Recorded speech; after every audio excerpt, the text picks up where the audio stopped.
Everyone misunderstood Fight Club. There is something deeply ironic about Fight Club. For more than 2 decades, Tyler Durden has been treated as an icon. His clothes, his confidence, his rejection of consumer culture, his speeches about freedom.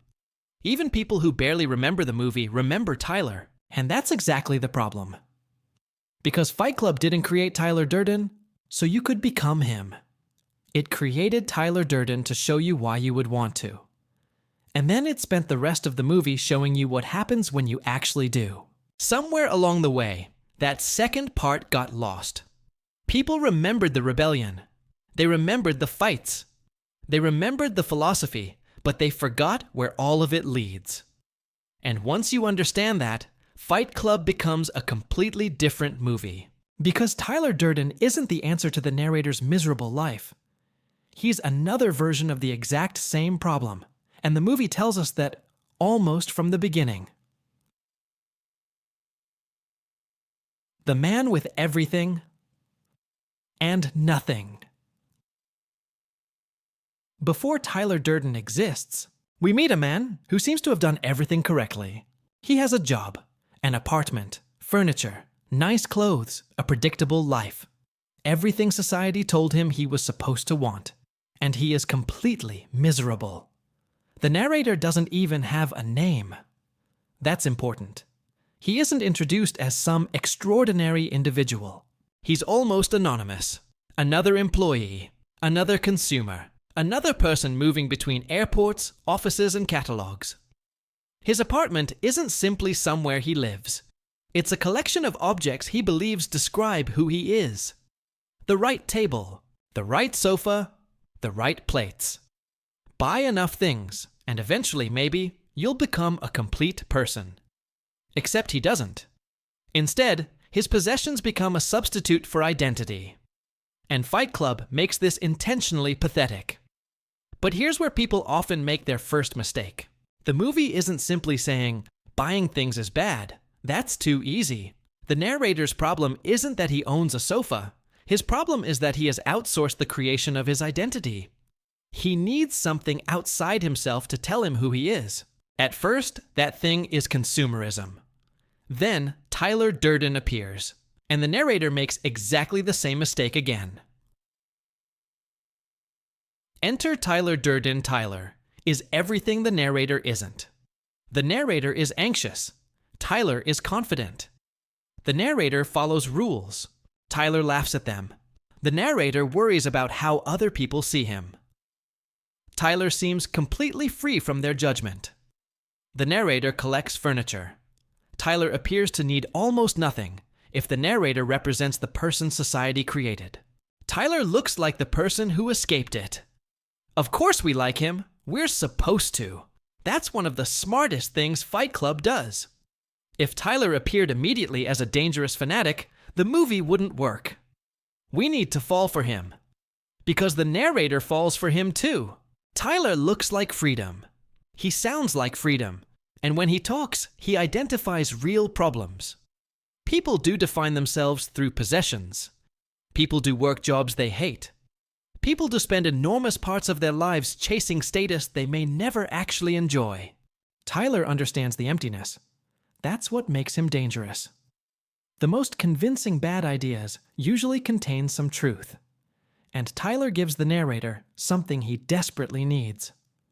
A way to feel alive. Why the first fight matters. Think about the first fight between Tyler and the narrator. It's ridiculous. 2 men standing outside a bar voluntarily hitting each other. But afterward, they're smiling. For the narrator, physical pain becomes something strangely liberating. His office life is numb. His apartment is artificial. His insomnia has disconnected him from reality. But pain? Pain is undeniable. For a few seconds, he isn't thinking about his job, or his furniture, or tomorrow. He's completely present. And soon other men want the same thing.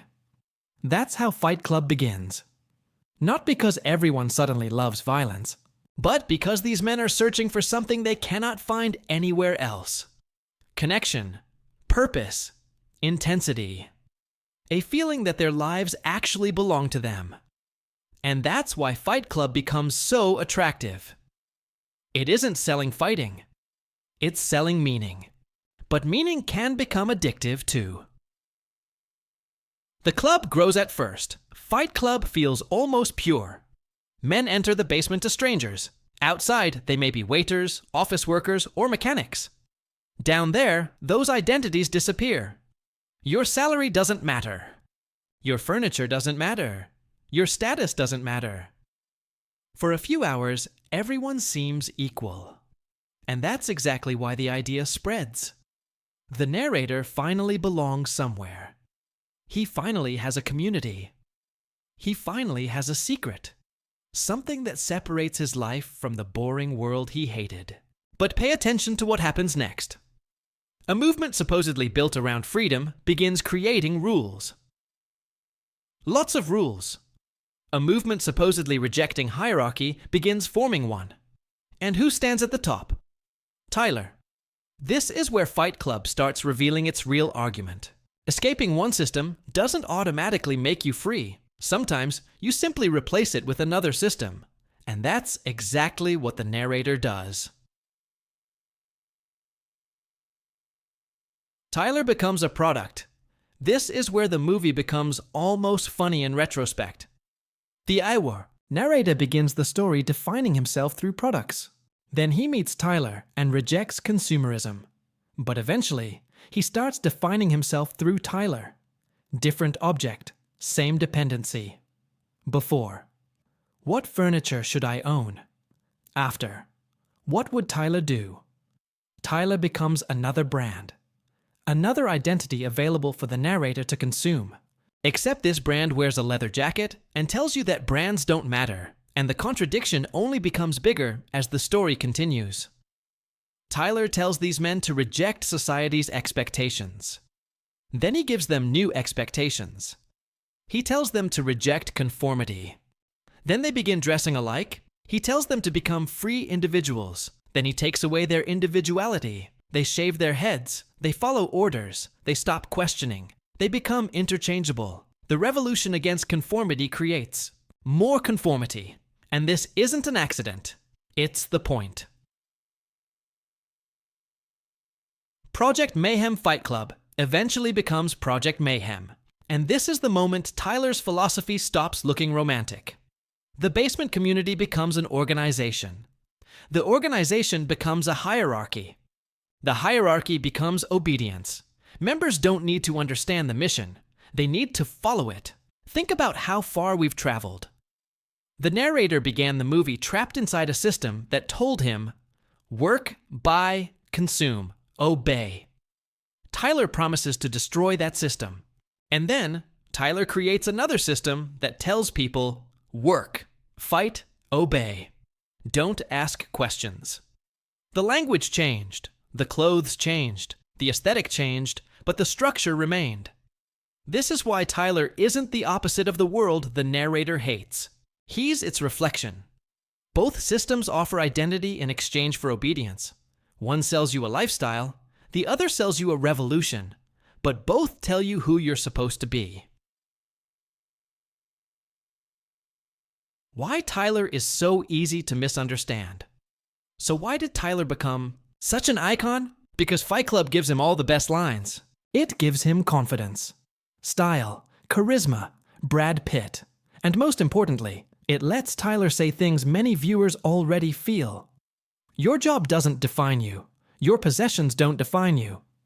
Society's definition of success might be meaningless. Those ideas are powerful. Some of them are even reasonable. So it's easy to stop listening halfway through the argument. Tyler identifies the disease. That doesn't mean his cure works. And Fight Club spends its second half showing us exactly how badly that cure fails. This is something great movies often do. They don't make dangerous ideas look obviously stupid. Because obviously stupid ideas aren't very interesting. They make them seductive. Then they ask whether you can recognize the point where liberation turns into control. And Tyler crosses that line long before the narrator understands what's happening. The narrator loses control. There's another brilliant irony here. Tyler supposedly teaches the narrator to take control of his life. But as Tyler becomes stronger, the narrator loses more control. Fight Club grows without him. Project Mayhem operates without him. People know Tyler better than they know the narrator. Decisions are being made that he doesn't understand. The revolution he helped create no longer needs him. And suddenly, the narrator finds himself in a strangely familiar position. At the beginning of the movie, he was a tiny, replaceable piece of corporate machinery. Now, he's becoming a tiny, replaceable piece of Tyler's machinery. He escaped the office, but he never escaped the system. He just changed uniforms. And then Fight Club reveals why. Tyler was never another mantler. Durden is the narrator. The twist is famous enough that almost everyone knows it now. But the twist matters for much more than shock value. Tyler isn't simply an imaginary friend. He represents everything the narrator believes he cannot be. Confident, desired, powerful, fearless, free. The narrator doesn't discover Tyler. He creates him. Which means Tyler's philosophy isn't coming from some mysterious outsider. It's coming from the narrator himself. Tyler is his frustration without restraint, his anger without fear, his desires without consequences. And that completely changes the movie, because now the central conflict isn't narrator versus Tyler. It's a man fighting against the extreme version of his own attempt to escape himself, and this is where the title of our video matters. Because maybe people didn't misunderstand Fight Club because the movie was unclear. Maybe they misunderstood it because Tyler is easier to love than the narrator. Everyone wants to be Tyler. Nobody wants to be the exhausted office worker staring into space. Tyler is more exciting. Tyler enters a room and people notice. Tyler seems certain about everything. And certainty is incredibly attractive when you feel lost. That's true far beyond Fight Club. When people feel powerless, someone who claims to have simple answers can become extremely appealing. Your life feels empty. Tyler has an answer. You hate your job? Tyler has an answer. You feel invisible? Tyler has an answer. You don't know who you are? Tyler will give you an identity. And that's exactly where the danger begins. Because the narrator's original problem was that he didn't know how to define himself. First, he let consumer culture do it. Then he let Tyler do it. Real freedom would require something much harder. Learning to exist without either. The movie isn't against everything Tyler says. And here's an important distinction. Fight Club doesn't necessarily tell us that every criticism Tyler makes is wrong. That would make the movie much less interesting. The emptiness the narrator feels is real. His alienation is real. His dissatisfaction is real. The community created by Fight Club initially gives these men something they're missing. The movie understands why Tyler is appealing. What it questions is what happens when legitimate frustration is transformed into blind ideology. Tyler begins by saying, "Think differently." He ends by creating people who don't think at all. That's the transformation that matters. Not narrator into Tyler. Freedom into obedience. The real Fight Club. That's why the title itself works so well. The most important fight in Fight Club isn't happening in the basement. It's happening inside the narrator, between two ways of avoiding responsibility for his own identity. The consumer version says, buy enough things and you'll discover who you are. Tyler's version says, destroy enough things and you'll discover who you are. But both are shortcuts. Neither forces the narrator to do the difficult work of becoming a complete person. And by the end, he finally realizes that destroying Tyler isn't about defeating some external villain. It's about rejecting the fantasy that Tyler can solve his life for him. You missed the point, and that's why the cultural legacy of Fight Club is so fascinating. The movie became exactly the kind of thing it was warning us about. Tyler became a product. His image became merchandise. His quotes became motivational posts. His clothes became fashion. The character who mocks consumer identity became an identity people could consume. That's almost too perfect. And maybe that's why Fight Club still works more than 2 decades later. The details around it may have changed. The catalogs became social media. The office cubicle became remote work. The advertisements became algorithms. But the fundamental problem is still recognizable. People are still being told what success should look like, what they should own, how they should look, who they should become. And people are still searching for identities that promise an escape. That's why Tyler Durden remains attractive, and that's why he remains dangerous. The real message Fight Club isn't telling you to become Tyler Durden.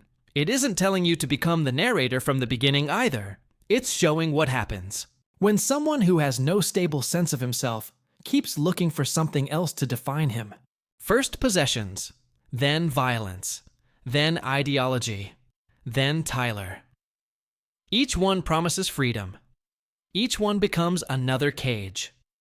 And that's the part of Fight Club that gets lost when Tyler is reduced to a cool guy in sunglasses giving rebellious speeches. Tyler is supposed to be seductive. If he wasn't, there would be no story. The movie needs you to understand why the narrator wants to become him. Maybe it even needs you to want it too. Because only then does the second half matter. Only then do you realize you've been attracted to the same thing that's destroying him. Sacrifice. So, did everyone really misunderstand Fight Club? Not everyone. But the most famous interpretation of Tyler Durden often stops halfway through his story. It sees the freedom, but not the obedience, the rebellion, but not the hierarchy, the individuality, but not the army of identical followers. Tyler correctly recognizes that the narrator is trapped. His mistake is believing destruction automatically creates freedom. It doesn't. Sometimes when you destroy one identity without building anything underneath it, you simply become vulnerable to the next person willing to give you one. And that's why I don't think Tyler Durden is Fight Club's hero. He's the movie's most convincing trap. The narrator doesn't need to become Tyler. He needs to reach the point where he no longer needs Tyler at all. And perhaps that's the real reason Fight Club remains so easy to misunderstand. The movie doesn't hide its warning. It makes the warning incredibly cool. Then it waits to see whether you're paying attention. So, the next time you hear someone say, Tyler Durden had everything figured out, ask them one question. If Tyler was really offering freedom, why did everyone who followed him eventually look exactly the same? And now I want to know what you think. Was Tyler Durden right about anything? Or did we spend more than 20 years idolizing the exact character Fight Club was warning us about?